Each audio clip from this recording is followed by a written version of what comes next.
Bonjour. Dans cette vidéo, je veux vous parler de cancer du sein. Le cancer du sein est une maladie complexe et multifactorielle, ce qui signifie qu'il résulte de l'interaction de plusieurs facteurs. Si vous n'êtes pas encore abonné, s'il vous plaît abonnez-vous sur la chaîne et cliquez sur la cloche de notification pour ne rien rater de nos futures vidéos.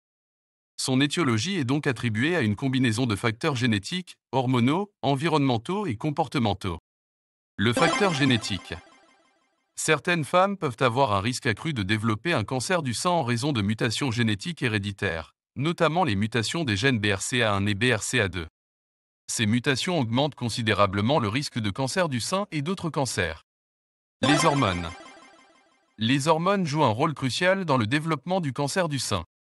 Les femmes qui ont des niveaux élevés d'hormones sexuelles, tels que les estrogènes et la progestérone, peuvent présenter un risque plus élevé de cancer du sein. C'est pourquoi les facteurs tels que l'âge des premières règles, l'âge de la ménopause, l'utilisation de contraceptifs hormonaux et l'utilisation d'hormonothérapie substitutive après la ménopause peuvent influencer le risque. Les antécédents familiaux.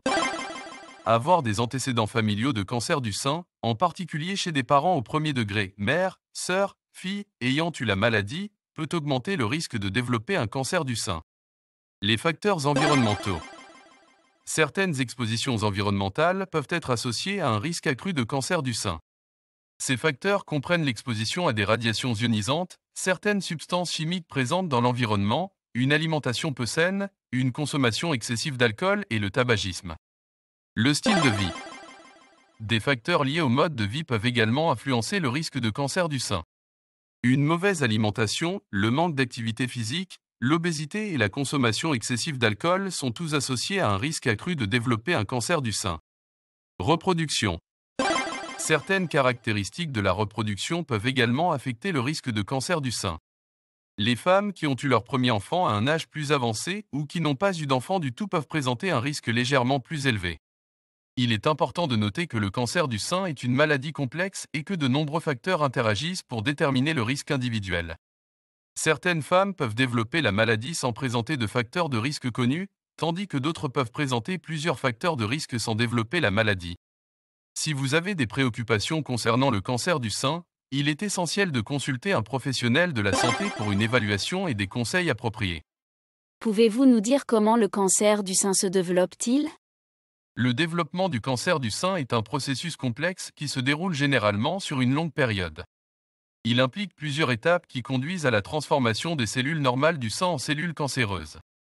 Voici les principales étapes du développement du cancer du sein. Initiation. Au niveau cellulaire, le cancer du sein commence par une mutation dans l'ADN des cellules du sein. Cette mutation peut être causée par des facteurs environnementaux, des substances cancérigènes, des radiations, des facteurs génétiques ou d'autres facteurs encore mal compris. La promotion. Après l'initiation, les cellules mutées subissent des changements supplémentaires qui favorisent leur croissance et leur division incontrôlée. Ces changements peuvent être dus à des facteurs hormonaux, à une inflammation chronique ou à des facteurs de croissance anormaux. La progression. Au fil du temps, les cellules mutées continuent de se multiplier et de s'accumuler, formant une masse de cellules anormales appelée tumeur. La tumeur continue de croître et peut devenir de plus en plus invasive, pénétrant dans les tissus environnants. La phase métastasique. Dans les stades avancés, certaines cellules cancéreuses peuvent se détacher de la tumeur d'origine et se propager à d'autres parties du corps par la circulation sanguine ou le système lymphatique. C'est ce qu'on appelle la métastase.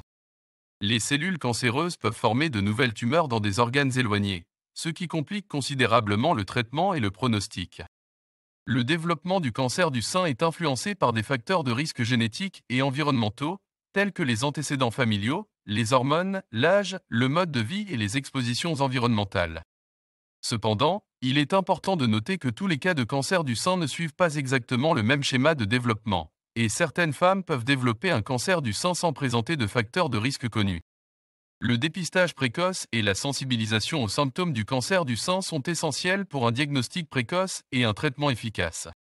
Les mammographies régulières, les auto-examens des seins et les visites chez le médecin peuvent aider à détecter le cancer du sein à un stade précoce, ce qui améliore les chances de succès du traitement.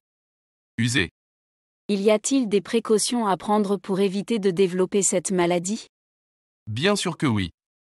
Pour réduire le risque de cancer du sein, voici quelques mesures que vous pouvez prendre. Auto-examen des seins. Prenez l'habitude de vous examiner régulièrement les seins pour détecter toute bosse, douleur, changement de taille ou de forme, ou toute autre anomalie. Si vous remarquez quelque chose d'inhabituel, consultez immédiatement un professionnel de la santé. Le dépistage régulier. Si vous êtes une femme, discutez avec votre médecin du dépistage du cancer du sein par mammographie et échographie. Le dépistage régulier peut permettre de détecter le cancer du sein à un stade précoce, augmentant ainsi les chances de guérison. Maintenir un mode de vie sain. Adopter un mode de vie sain en mangeant équilibré, en évitant la surconsommation d'alcool, en faisant de l'exercice régulièrement et en évitant le tabagisme. Contrôler les facteurs hormonaux. Si vous prenez des traitements hormonaux ou des contraceptifs, parlez-en à votre médecin pour évaluer les risques et les avantages associés. Gérez votre poids. L'obésité est un facteur de risque pour le cancer du sein, donc maintenir un poids santé peut aider à réduire le risque. Réduire les expositions environnementales. Évitez autant que possible l'exposition à des substances cancérigènes potentielles dans votre environnement, comme les produits chimiques toxiques ou les radiations ionisantes. Connaître vos antécédents familiaux. Si vous avez des antécédents familiaux de cancer du sein ou d'autres cancers, parlez-en à votre médecin, car cela peut augmenter votre risque. Allaitement maternel. Si possible, envisagez l'allaitement maternel. Il a été démontré que l'allaitement réduit le risque de cancer du sein chez les mères. Éducation et sensibilisation. Informez-vous sur les facteurs de risque, les symptômes et les mesures préventives du cancer du sein afin de pouvoir prendre des décisions éclairées concernant votre santé. Rappelez-vous que même en prenant des précautions, le cancer du sein peut toujours se développer. Il est donc important de consulter régulièrement votre professionnel de la santé pour des contrôles de santé appropriés et des examens médicaux. Une détection précoce du cancer du sein améliore considérablement les chances de traitement réussi et de rétablissement. Existe-t-il un traitement efficace pour cette maladie? Si oui, lequel? Bien sûr. Bien sûr. Le traitement du cancer du sein dépend de plusieurs facteurs, tels que le stade du cancer, la taille de la tumeur, le type de cancer du sein, la présence de récepteurs hormonaux, les caractéristiques génétiques, l'âge et l'état de santé général du patient. Voici les principales options de traitement du cancer du sein. Il inclut 1. La chirurgie. La chirurgie est généralement la première étape du traitement pour enlever la tumeur du sein. Il existe différentes approches chirurgicales, notamment la tumorectomie, ablation de la tumeur, et la mastectomie, ablation du sein. Dans certains cas, la chirurgie des ganglions lymphatiques peut également être réalisée pour déterminer si le cancer s'est propagé aux ganglions voisins. La radiothérapie. La radiothérapie utilise des rayonnements de haute énergie pour détruire les cellules cancéreuses restantes après la chirurgie, réduire le risque de récidive locale ou traiter les tumeurs métastatiques. C'est souvent utilisé après une chirurgie conservatrice du sein, tumorectomie. La chimiothérapie. La chimiothérapie utilise des médicaments puissants pour détruire les cellules cancéreuses ou empêcher leur croissance. Elle est généralement utilisée lorsque le cancer est agressif ou s'est propagé à d'autres parties du corps. L'hormonothérapie. Si le cancer du sein est hormonosensible, c'est-à-dire qu'il utilise les hormones pour se développer, l'hormonothérapie peut être utilisée pour bloquer les effets des hormones ou réduire leur production, ce qui peut ralentir ou arrêter la croissance tumorale. La thérapie ciblée. Certaines formes de cancer du sein présentent des caractéristiques spécifiques qui peuvent être ciblées par des médicaments spéciaux. Ces thérapies ciblées peuvent être utilisées en complément de la chimiothérapie ou de l'hormonothérapie. L'immunothérapie.